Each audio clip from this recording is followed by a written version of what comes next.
All right, welcome to the Krypton Report podcast. I'm your host Tyler, the Superman of Blue, who's got a shining halo of light above me right now, and I'm rocking my new Superman 2020, I can't even talk 2025 uh, 2025. t-shirt. July 11th, 2025. Gee, I can't even talk. And with me is my co-host, Mr. James Cole. What up, James? Hey, what's up? The Superman of Red has returned, my friends. Not sure where he went. I So just had to go to another galaxy for a little while. far, far away. No, not that derivative. Um, so I'm recording from my backup equipment because my main computer was rebooting and I updated until I forgot about it. I just want to give a shout out to all the listeners who have been very gracious at this time um, for just supporting me and everything that's going on with my family. This is my first podcast since the tragedy, and it's been hard. And yeah, so we're gonna try to get through this together. Um, I'm here and for you. I appreciate that. James has been a great uh, pal, and it's been tough. And I apologize. I'm turning away because my other computer is saying, "Hey, put in information." Um, so I just, this is just being real. Love the people that you love, that you're around. Um, yeah, and I don't know what all to say, but I appreciate everything. And my sister-in-law, who is really truly like a sister to me, and I won't go down that, but she was on the podcast many, many moons ago. um, she was on one of the earliest episodes back when Supergirl was the main focus on the show, because she was on the episode where we talked about Supergirl's costuming. Being that my sister-in-law was very much a prominent figure in a lot of local theaters, um, and of course an avid movie watcher, she was there when we talked about Supergirl's costuming and just stuff like that. And I'm gonna have to go dig that episode out and just highlight some stuff from it. But uh, she will be missed, and we're dealing with that. So we plan on this Saturday being back with our Saturday morning cartoons of the animated series. The past 2 weeks, I just needed off, dealing with just too much, and I really don't want to do anything live and have some weird reactions or stuff. Because like one thing we're going to mention, this will segue into, is like the day after she passed is when the Batman, the Cape Crusader dropped, and Taria was a big Batman fan. She really had a huge love for like Batman 66, but um, she actually was born not the same year, but the same day as Detective 27. And what was funny is we were this past year. We stopped. We were out for her birthday, and we stopped by this comic shop, and I bought. It was Batman Echoes #2, I believe. And we were talking about, it's Batman. Should be Batman Day because of Detective. And we just kind of. She's like, wait, so Batman basically was born the same day as me. And I was like, yeah. And so she's always had a big love for Batman. And me, Jania, Taria, and her brother Caleb all have Batman tattoos. They were all just different style Batman tattoos. Um, so it took us, Jania she hasn't really watched much of Batman Cape Crusader. Me and Solomon did to try to distract ourselves, but you still just, it's very hard to be a part of anything when somebody was so baked into your life and such a part of everything. So, yeah. But, Well, I mean, we don't have to go much into Cape Crusader because I haven't watched no, I'm just, anything of it. So, we'll talk about it later. Yeah. We'll probably talk about it a little bit more. We are a DC based show, even though Superman is our focus, but we'll hit more on that next month when we do our Batman Day specials and then stuff like that. That'll give you some time to watch it. And I'm gonna rewatch it with Jania because I watched it with Solomon and he was really interested, but there's a lot of other stuff going on too. And I'm gonna try to rewatch it with Jania to really dig into it. Focus into it a little more. But as far as news goes, of course, Cape Crusader is out on Amazon, 10 episodes. I really hope they did like when the initial order, they did like 20 episodes, like 2 seasons, and so that they'll have another season to go in like I hope so. about a year, kind of to do with My Adventures, so that we're not waiting multiple years. Because, I was trying to explain to the kids a lot of times how cartoons and stuff used to be produced where you would do these, like a small run, then a massive run of like 40 or 50 episodes, then like a third season that's a small run. That's why it's so weird when you look at like Batman the Animated Series, technically on DVD, is they had to split up stuff. But if you look at it like on a streamer, how it's broken up is different. Yeah. The multiple volumes as opposed to the seasons on the episodes. Otherwise, you'd have the small set, a big set, and a small set. True. I mean, it's the truth. Speaking of Batman, The Batman is returning to theaters in September with a special sneak peek at the Penguin. And then all Batman films are going to be back in theaters in the UK. And that's cool. A couple years ago, let's see, 2 years ago, Brian and I went and saw Batman Returns, and Mask of the Phantasm in theaters. Last year was the Dark Knight trilogy was back in theaters. This year, The Batman, that doesn't feel as cool. I had really hoped that we would have gotten the Schumacher films. I hope that maybe next year, with it being the 30th anniversary next year of Batman Forever, that maybe the Schumacher films will be back in theaters for Batman Day. That would be nice. Because I would like to go take the kids to see them in theaters for fun. Yeah, those are fun movies to see at the theaters. So I'm not a Schumacher. Right. I'm not a Schumacher hater. We've talked about that before and made our peace with all that. So I would just like, me and Brian wanted to go see the Dark Knight trilogy in theaters, but it was so sold out and everything. It was hard to do it. And then we just did the trilogy. We just did it here at the house because it also fell during Brian's birthday last year.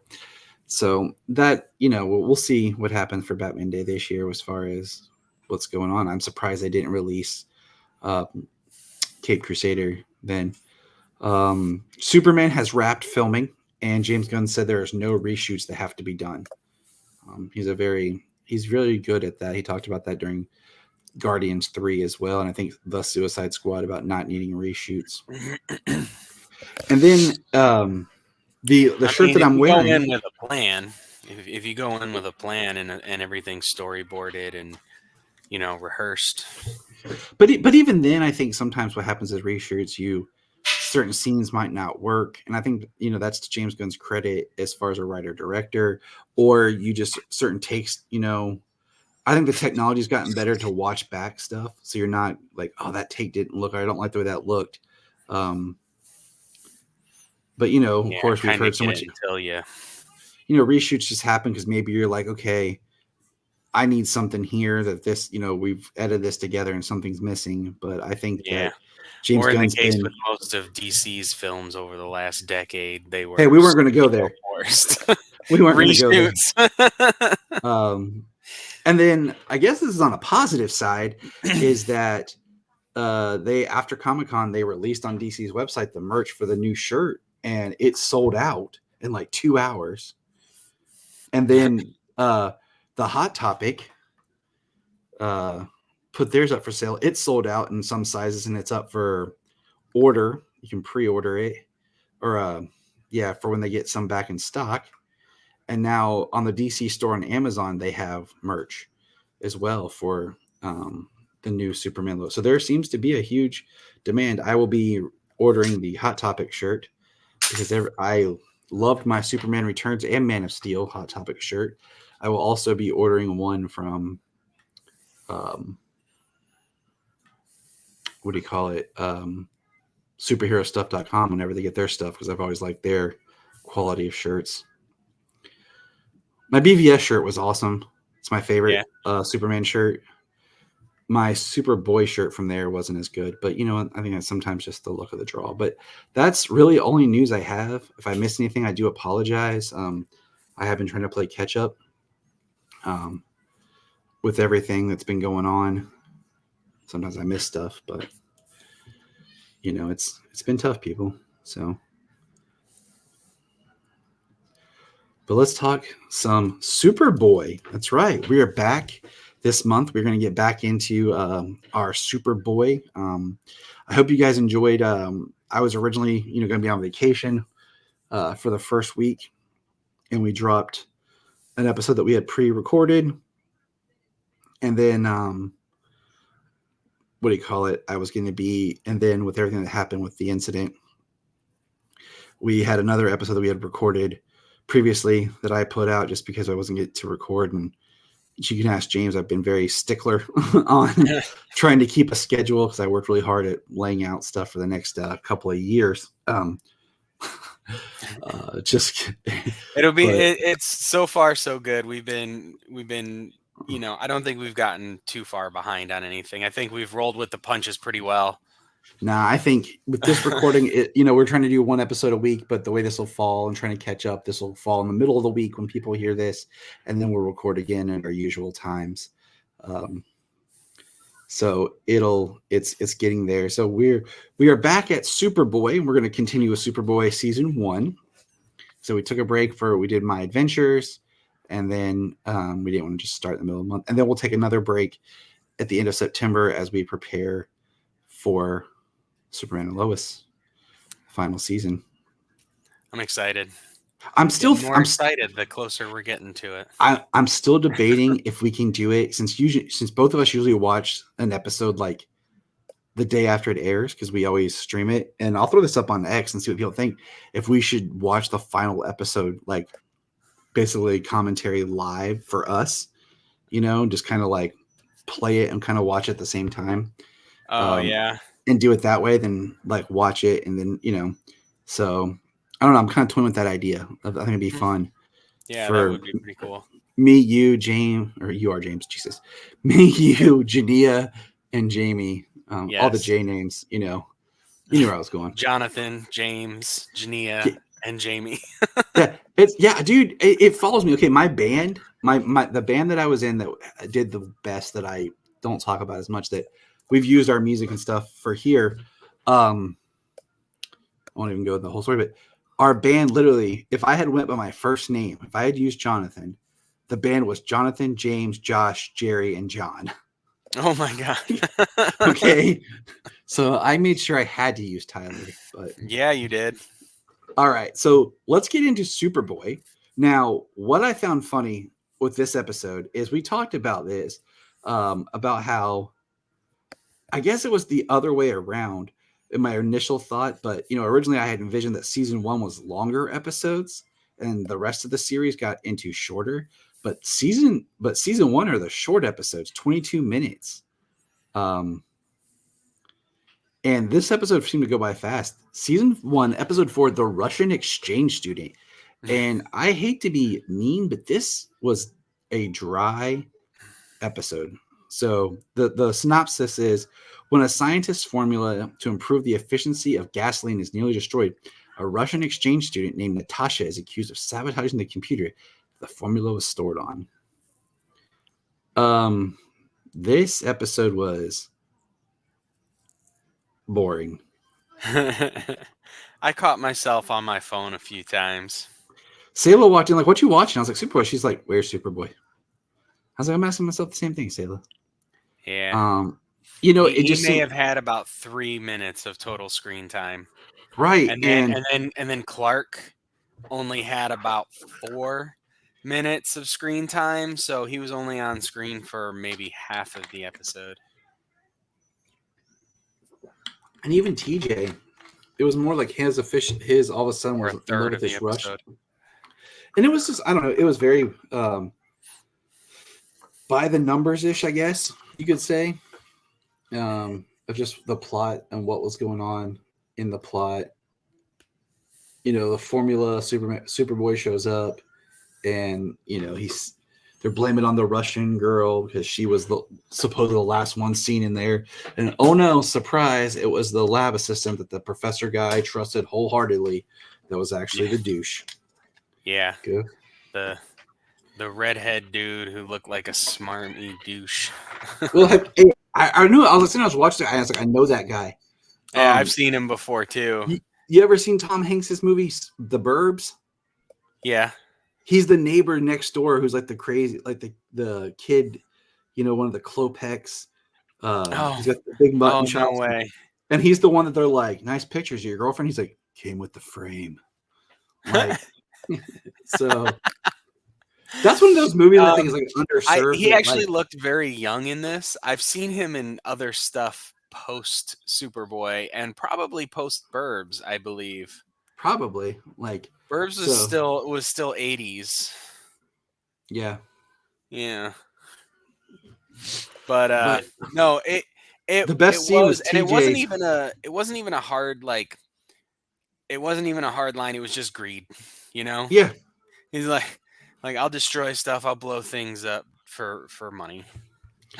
The best thing was TJ falling out of like the window and then Superboy being like, and man, that actually shocked me real quick. He said, no, the shortcut. And they took him out, and I looked at my phone, and next thing I know, TJ's like, ah! I was like, holy crap. You're like, oh, all right. Poor TJ. It shocked me really quick, but I knew Superboy was going to be there to save him. But I was like, oh my God. I looked away, and he got thrown off the freaking side of the building. And my thing is, what if he wasn't there? It was a very different show. I know, right? But I mean, and then it was, I don't know, that's basically how they wrapped it up. It was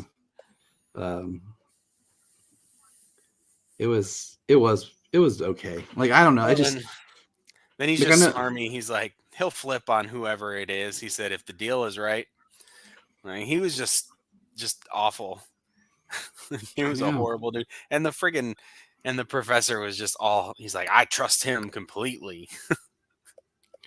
And you're just like, what a creep. So, all right. But that was the Superboy episode. Man. Tyler's like, all right, I'm done talking about it. I was just sitting there like, and then, the Russian girl leaves and TJ's all heartbroken. But I'm thankful it was quick. I'm just going to say that I really enjoy John Hames Newton's Clark as far as Superboy goes. Yeah. I will say that I don't know if James did receive his birthday gift from me. So he got his assignment coming up. Dun, dun, dun. Season 3 of Superboy. Yeah. 3rd. and then I told him, I said, James, guess what you're getting for Christmas? He's like, season 4? Yep. He's like, okay, cool. All right. Yeah, exactly. It's like homework, but it adds to the collection. I'm getting it. So yeah.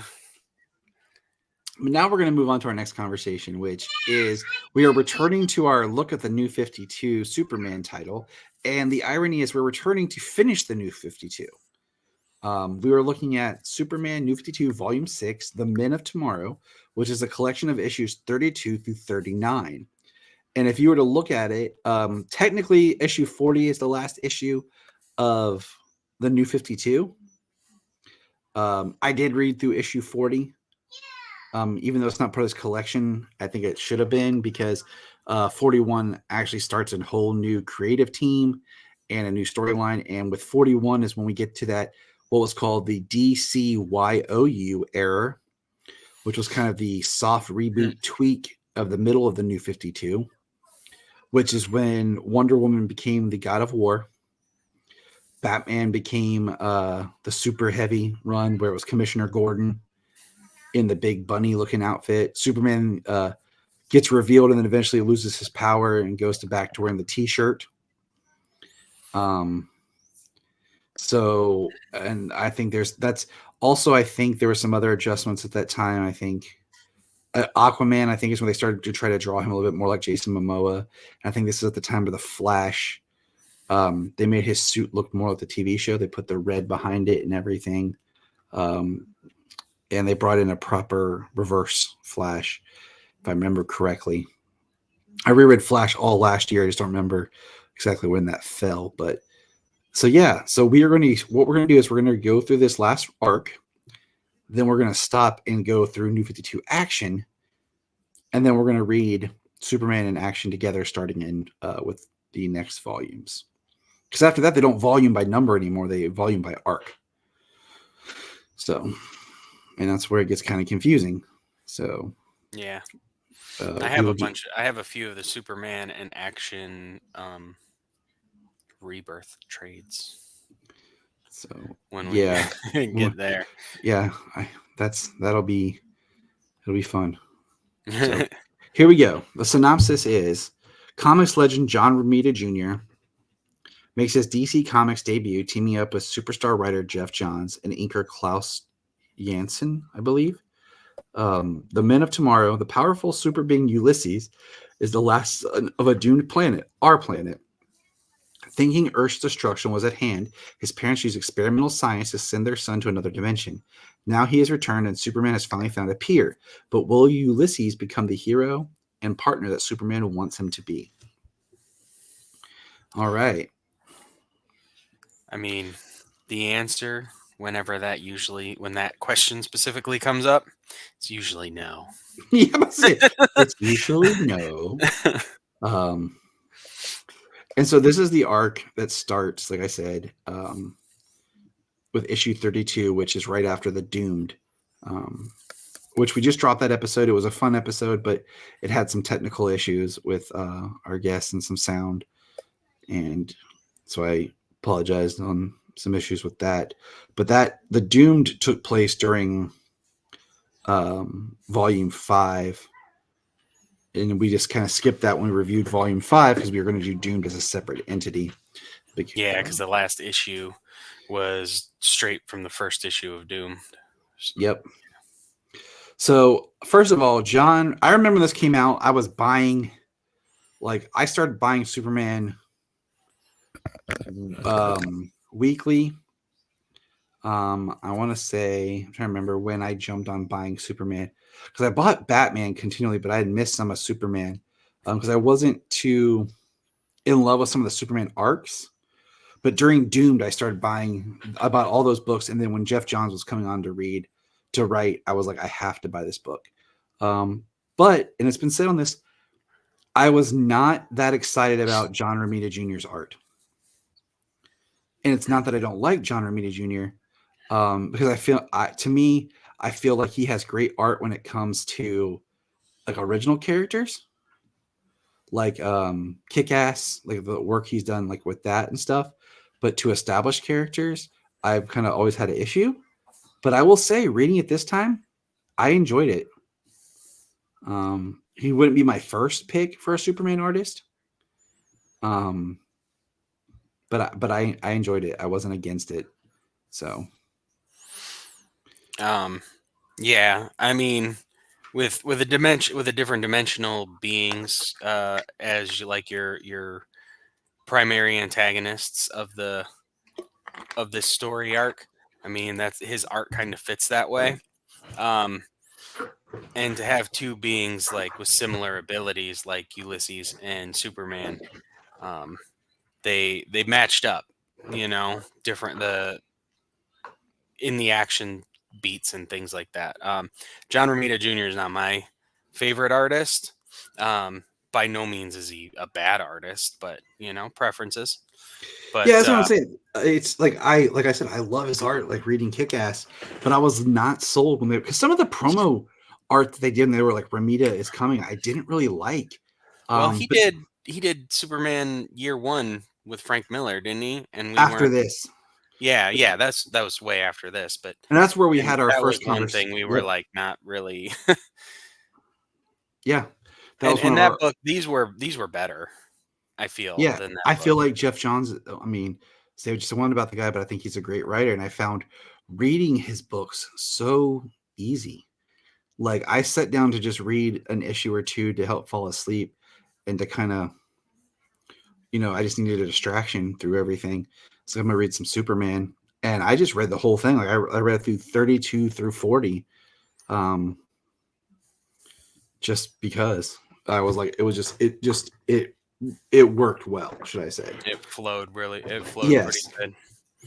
So the first issue, we'll get started here, is like we were talking is we see these scientists, and it's a parallel to the Superman mythos. Two scientists, the Ulysses Research Center, just says 25 years ago, 3 miles below Omaha, Nebraska,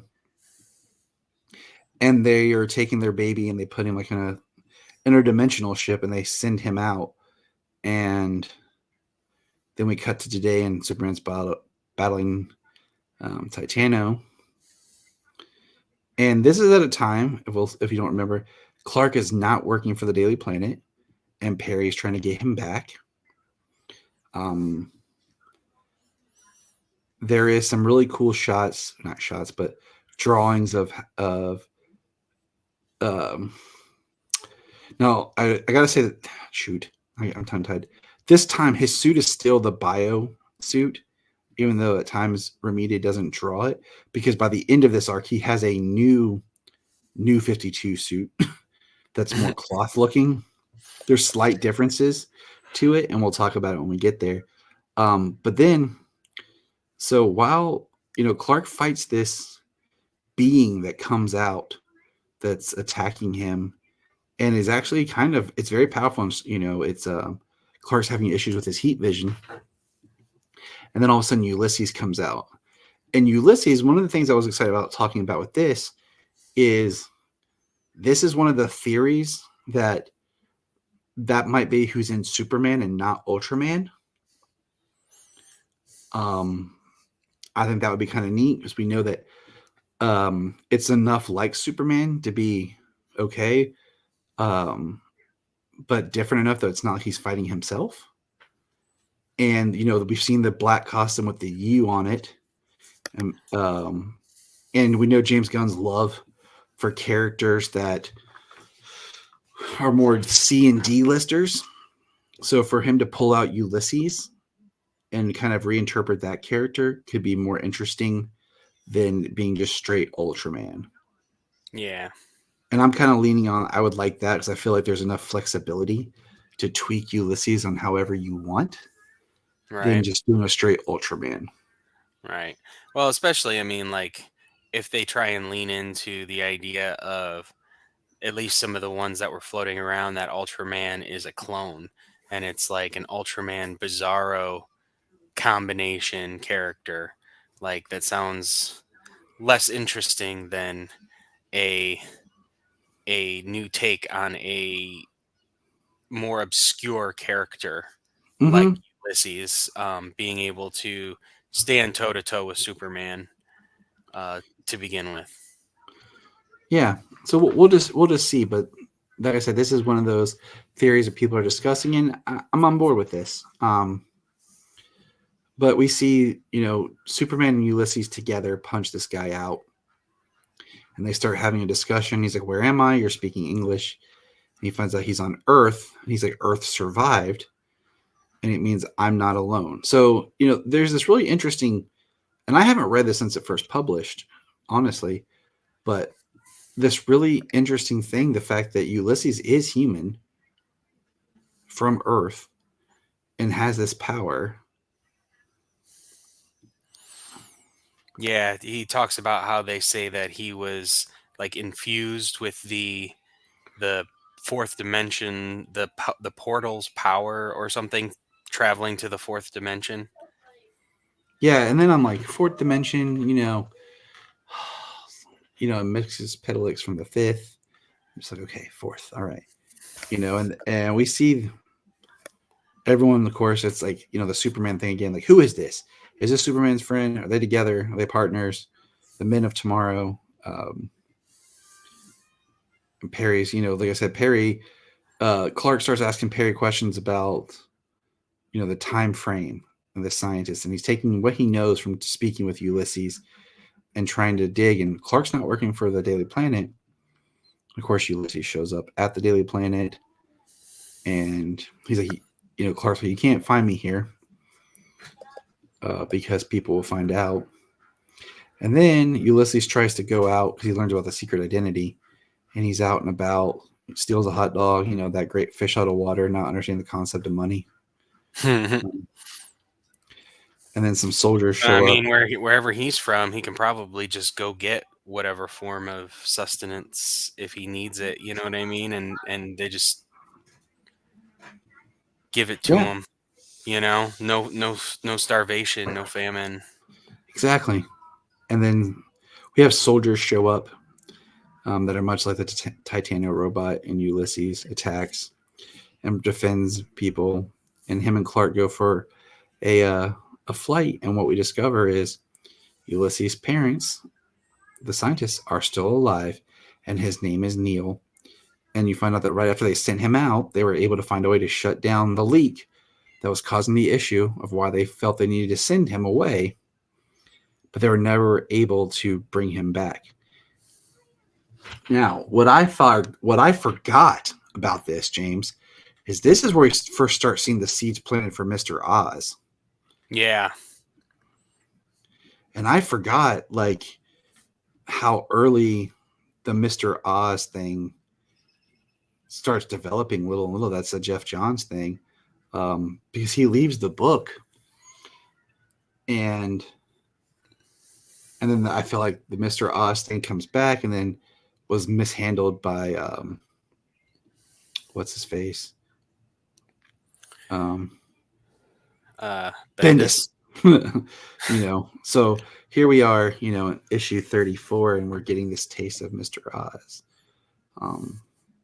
I mean, ultimately, it going down to him being returned to Krypton and serving his fate was ultimately an okay ending, but I think what was utilized to get there was pretty crap. Yeah.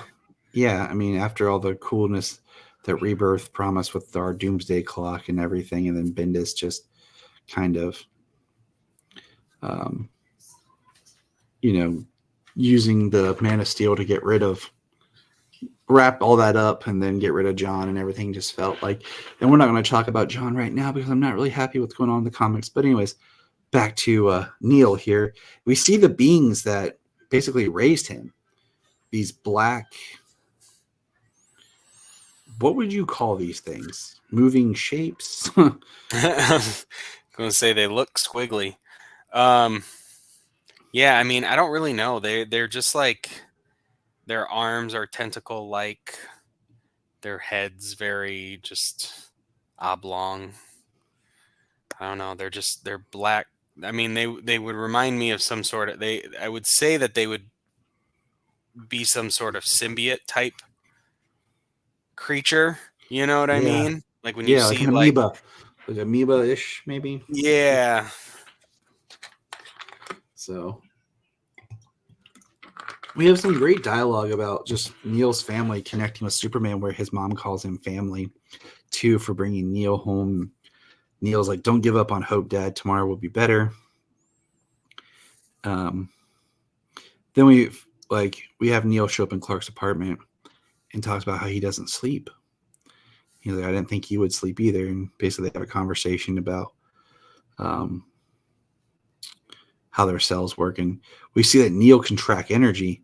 So they basically track back where those robots came from. And we see Superman's having trouble with his heat vision again. And Neil basically is able to absorb the heat vision energy. Now, this is where it gets interesting, is they get hit by this yellow bug looking thing that goes into Neil's brain and basically starts controlling him. So we have, of course, Ulysses and Superman battle.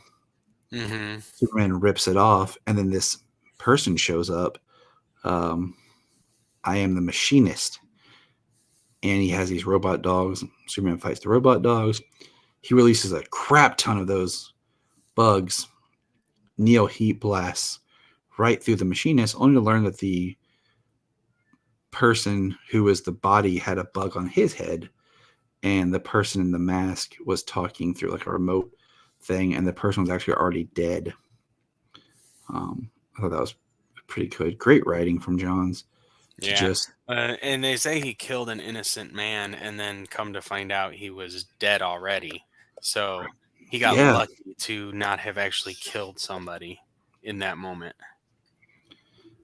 yeah, and it's showing just little bits of Superman talks about always finding another way, not taking life, and just kind of showing where Neil is as we're building this story up. Um, we are now at issue 35. The one thing is, like, if you read straight through the comics, there's a director's cut of issue 30. It's a special edition that comes in, and then also the Future's End issue, which we won't touch because I've never read all of Future's End. I probably should go back and read it. I just read the Superman issue, which is interesting because it's not Superman, it's Shazam. Uh, yeah, I read all of Future's End. I read all of Earth 2. I read all of Convergence. I mean, I did Convergence, yeah, but Future's End felt like it was DC trying to do Days of Future Past. That's for another day of conversating. But we're back with Superman and Neil, and they decide they're going to try to take the voice modulator thing and track its energy. And there's they find an ocean liner. We have a great shot of Neil, Ulysses, and Superman flying up, pushing it out of its water. And they confront the machinist, and there's all these weapons that go off, and Ulysses, takes the blast. And basically, this is where Ulysses kind of cracks because he talks about like his parents were all part of this thing about getting off Earth, going somewhere they can start over and be better, and a better place, a better tomorrow. And he just starts going around the world, seeing like the war and trying to understand what Earth is. And he's talking to Superman about how they can't basically, the same Superman speech we see over about, I can't impose my will. We can do better by example. Yep. Hope for a better tomorrow. Lead by example. And you can't. One person can't impose on everybody, but everybody can do better to help each other. And that's that. Ulysses isn't going to take that, so he has a device and basically hacks into every signal around the world at once. And then all of a sudden, a giant ship shows up that's going to be taking everyone to the great world, a better tomorrow, where he is from. Oh boy. And they need 6 million people. Just 6 in a world full of billions. We're just going to take 6 million. So, of course, people are freaking out. They want to go. The ship is assembling. Perry says it's an exodus of Earth. That's your headline, Kent. And then, Clark's confronts Neil, and they're not going to have it. And we see Neil basically tells his parents here not to get on, not to go. And we see people fighting to join. And we see those amoeba people again who are collecting people to take them to the great world. And, like I said, Neil tells his parents. And there's a really good part right here. He's like, Neil, what's wrong? I love you both so much that's why you can't come with me. Mom's like, I don't understand. He says, I didn't know you were still alive. They didn't tell me you were still alive. I'm trying to protect you. Protect you from what? What aren't you telling us, Neil? Ulysses? And then Superman, of course, like, what's really going on? Then, of course, Neil goes to punch Superman. We see energy. And they start fighting. Right. I like his artwork here really good. Flying through the top of the car the way he does and then crashing into the earth and it being like piling up behind him. Really awesome. I mean, I'll eat crow on this. I don't care. Like, I really did enjoy his art in this. And I I You know, found I'm that sure it depends on the story being told, you know? yeah, and like I said, like some of the drawings of Superman, I'm like like in the face and stuff, but for the most part, I really was digging it. And like I said, it wouldn't be my first default to, but I'll eat some crow. It's okay. I'm anything but humble. It's okay to like an artist and them not be your favorite. Um, and what we find out is the guy that they were actually fighting at the beginning that came out that Ulysses and Superman defeated is actually Ulysses' adopted father, and he's abusive and he's like a herald of sorts. And what we're learning is they're going to the Great World, and the 6 million people are basically food for the Great World. And Neil's parents sneak on, and we see the Great World, and he says, the Great World is powered by its core. Its life energy must be replenished every decade. And basically, the people are the life energy core that will replenish the Great World. And Superman is locked up, and he is pissed. Yeah, that's pretty crazy stuff. They're seekers, and they go from planet to planet in different dimensions and take a certain amount of its inhabitants, its life, to provide life to its own planet. Like killing a large population just to sustain your own. And then when Neil sees his parents is when he, decides to help Superman. And okay. This is another one of those things where there's a lot happening in comics, and they're in the core.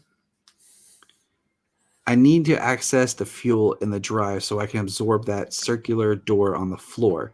Superman says, "I got it," and he opens it. And Neil's like, "I'm I'm activating the transporters," and he's like, "Almost." And Neil's absorbing all the energy, and then they're being attacked by the stepdad. They're fighting, and then they fly up, and what happens is they end up destroying the Great World. It blew up, and Neil's like, "You could hear them scream, couldn't you?" I could hear them scream until the atmosphere unraveled. There was no more to breathe. They were all dead. Everyone I knew, everyone is dead, and I helped you do this. I helped you kill them all. You lied to me. And of course, he's punching Superman. He's like, "You destroyed the great world." And it's the second book that ends with Neo like beating the crap out of Superman. Right. I will say that on issue 38, I'm not a huge fan of the cover. But Neil's. No, I don't much like that cover either. So I mean, the Justice, they're still battling, and they end up back on Earth, and Superman tries to give a speech about the great world.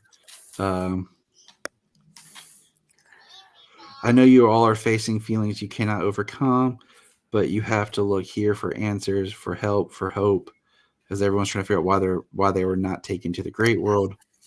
Neil and Superman start battling, and this is where Superman learns about his new power created by the great Jeff Johns, solar flare. This is where he goes solar flare and basically takes out Neil, and Superman wakes up in the Batcave. Yeah. Incinerates everything within 100 yards, including his biosuit, and takes out Neil in the process. And all that remains is his cape. And Neil is like damaged, hurt, and he's like being held in a special cell. His parents come for him and are there for him. And that's the last we see of Ulysses. Yeah, I don't recall ever seeing him again after this. He's in a cell designed to contain Parasite.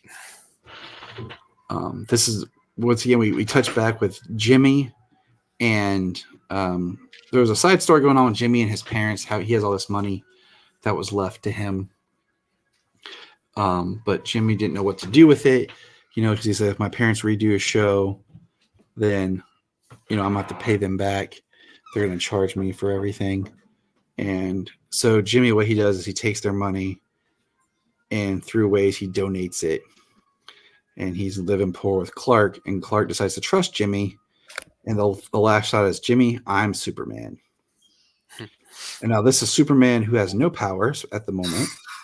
And this is Right. our best look at the new Superman suit. If you look at the way it is around the hands, it's more cloth based. It's not as rigid. Still has the collar. The way the cape connects is more in the chest. It has more like these half things around the hands than like the pointy ones. Yeah.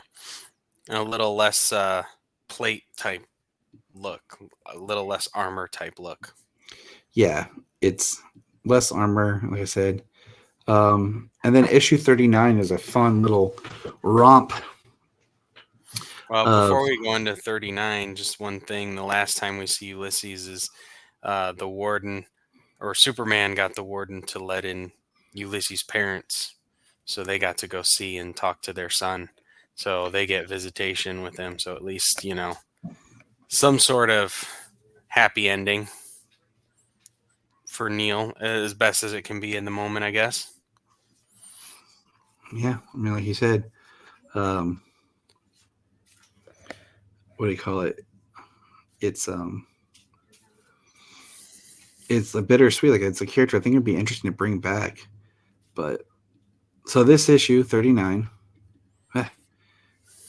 is basically Clark and 24 Jimmy's day hours. out. Yeah, it's 24 hours, and it's Clark trying to explain things to Jimmy. He talks about how the lenses kind of change the shape of Clark's eyes and help keep him disguised. Dulls the color of his eyes, and yeah. They go out and about, and Clark talks about feeling the air and how it's cold. He never knows what to wear because he usually feels the atmosphere. Clark scrapes his elbow and it's bleeding. Well, he saves a kid falling out of a tree, scrapes his elbow, bleeding. And now, Clark is back working at the Daily Planet. But there's a guy with a gun to somebody in an alley, and Clark shows up as Superman. And Jimmy is like, knows that he still doesn't 100% believe Clark, but he knows he has no powers. And Clark basically puts himself in front of the guy with the gun, and he talks the guy down. The guy gives him his gun, and he basically says some stuff like, where is it? You haven't hurt anyone yet. You can still surrender. You can serve your time because you're going to have to do time, but you can do it with integrity. And, the guy surrenders to Clark. Yeah, he said, they put me away for years. For what you've done, a few, but less if you give up now without pulling that trigger. You'll still have your life ahead of you. Make the right choice, please. And the guy who's being held hostage says, you can trust me, Superman. My name's Bob. What's yours? And the guy says, I'm Mick. And he says, I'm sorry. And he gives the gun. And then Jimmy and Clark are walking away down an alley, and he's like, what he says, but what you did back there, what you risked? And Clark's like, what choice did I have, Jim? There are reporters all on the streets, including Lois. How does Batman do this? And he says, I don't think you need to worry. And we see that Clark's starting to hover above, like he's getting his powers back. And Jimmy's like, I knew it. And then at the end, they're eating and chatting. And so it's good. And then the last page is Clark gets a book. It's like an empty book it's black, the red, symbol on it. And the last panel, of course, the future is unwritten, Clark, but you and your friends will see it soon enough, which is Mr. Oz, which really makes me think what the plans were originally for Mr. Oz. Because I wonder if, it didn't really come to fruition the way they wanted to. Yeah. I do too. Was Oz supposed to be Ozymandias early on, kind of knowing where we were going? Was Doomsday Clock conceived a little differently than what it ultimately became because they, brought in Bendis to do basically whatever he wanted to do, no matter what was going on in the rest of the DC universe? Well, I mean, by the time Bendis gets there, Rebirth is already done and over with, and Doomsday Clock's not even finished. Because Doomsday, remember, like Yeah. Doomsday Clock took like 2 years, and it was supposed Yeah, to be. yeah. Mr. Oz was in Rebirth. Yeah, because he was like Rebirth was all formed about the idea with the Doctor Manhattan and stuff, and then I don't know, like, was Mr. Oz always supposed to be Jor-El? Spoilers, but we've talked about that before. Yeah, we already actually covered those issues. So it just makes you wonder what the original, like, did John's plan on being the book longer, before they started Rebirth? I don't know, but the final issue Well, heck, 40. at What? this time, he probably had more jobs over at DC because this was probably in the height of trying to build the DCEU. It was, and And where this book, I'm gonna say it came out in like early 2016 or maybe 2015. I feel like this was a 2015 because I know where I was working at the time, and I think BVS had not hit yet when all this was when this book came out. But the last issue is just kind of a fun, kind of like a back issue as far as time jump, because this is like right after Batman. Which is, it's weird because of when it falls, but it's basically the Justice League testing Clark because he's getting his powers back. He doesn't have all his powers back yet, and he's not full strength. He gets drunk. He passes out. He gets hit and hurt. Lois notices a bandage on him that starts the next arc. He's experimenting with his solar flare. Like, he loses it and gets him back again. We see him try to fly and he can't. He kind of falls. There's a funny thing of him standing there naked, and then Aquaman tries to cover Wonder Woman's eyes, even though Wonder Woman and Clark are dating at this time. So he talks about the feel for being hungry. So this is all just, it's a very kind of lighthearted, fun issue in a lot of ways. But it's just, like I said, this is officially the last issue of the New 52. It's the last one with Ramita, because the next issue starts the next wave, and new art team, new creative team, period. New story arc. So that's technically the end of the New 52 Superman title. Next time we come back, we will be on Action. New 52 Action. So That's going to be a wild read. We're starting with Grant Morrison out the gate in Action. yep. That's a wild read. I've been meaning to get back to that one for a long time. So, yeah, it's going to be fun. Kind of the next thing. Yeah. So there we have it. Good times, good reads. James, any final closing thoughts? No, it's been an interesting read going through, an interesting experience going through the New 52 Superman in this way. So it'll be interesting to read Action now and see where we can plug in history and different bits of story. And then when we get back to the DCU, YOU, we're going to do Superman Action, or Action Superman. I got to figure out which one kind of first. I think it's Superman Action, Superman. You know what I'm saying? Right. And we're gonna alternate that way, just based on the story arcs. Yeah, because see how that works together in parallel. Because that's technically what we should have been doing with this, but we didn't want to do it that way. We're kind of experimenting with reading. Yeah, but doing both of them back to back is going to be, it's going to be a cool thing to fill in those gaps, some of those gaps that we talked about in reading it this way, because some of the chapters of the stories only were in Superman and we didn't get the other chapters. Yep. And and that just kind of, what does that say about comics and the way they tell stories? Yeah. So let us know your thoughts. That's how they retcon everything. You know what I mean? That's how you're able to go back and plug in something in a time, just fit it in this wee little bit of time here. Let us know your thoughts, dear listeners. Hit us up at Krypton Report Podcast, Krypton Report Pod at gmail.com. Check out all of our socials. You'll find us. Strike up the conversation. And remember,